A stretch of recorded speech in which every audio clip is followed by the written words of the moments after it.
Hey guys, so in last week's video I promised that I would be talking about the interview process, funding, as well as how I set up my PhD. So instead of talking about the in-person interview process very specifically, I thought instead I would talk about how it is to prepare for a general PhD interview no matter which institute or university you might be applying to. These are some of the things that might commonly apply, so to speak. Main things to do is obviously start out with sending the documents that are required for the PhD. This is normally listed in the PhD advertisement itself, and if not, you can normally find these things in the university or institute's website. Another thing to do is make sure that if you have any past research experience or your experience from your bachelor's or master's dissertation, then make sure you know it very well. Obviously you should do this for your dissertation, but also you might be asked questions on it during your PhD interview. Details on what you have been doing, what research area you're interested in, and what kind of research the group you're interested in is currently conducting. Any recent publications, any major publications that might have made a huge impact on the scientific community. But also it's very important to show that you're not only about the science, but also you're a person and not a robot. A lot of the times they might just want to get to know who you are as a person rather than all your accomplishments, because if you already have an interview, it means that your CV has already impressed them and they just want to see whether you would be someone suitable to be part of their team.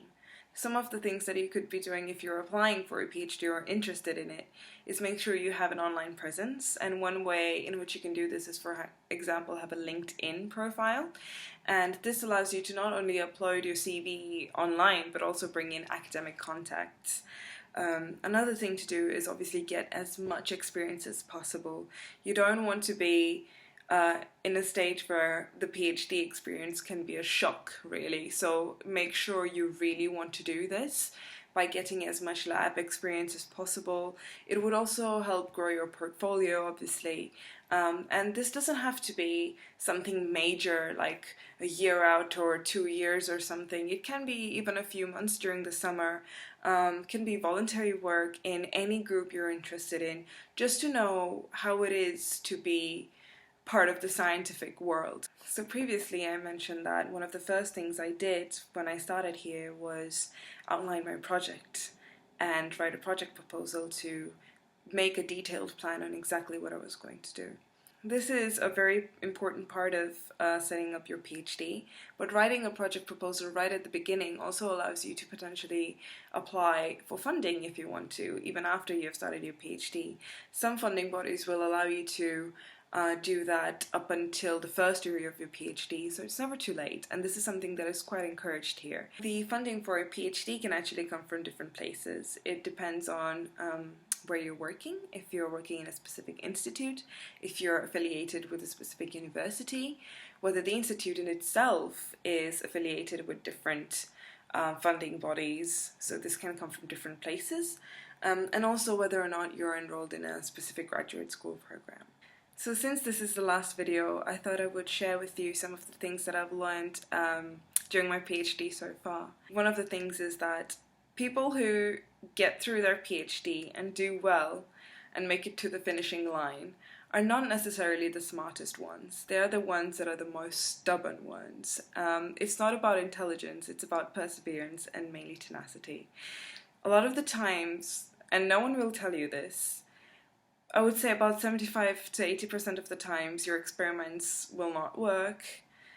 You're very lucky if they work, and obviously this can be very tough. Handling failure, handling rejection can be very difficult, and you will need to learn the skill of self-motivation, because going through a PhD is sort of like a roller coaster. It goes up and down, but it just depends on how much you want it. Another quite important thing during your PhD, and something that I actually wish I did more before my PhD as well, is expanding your network. So when you have a seminar or workshops or anything where you meet new people, conferences are perfect for this.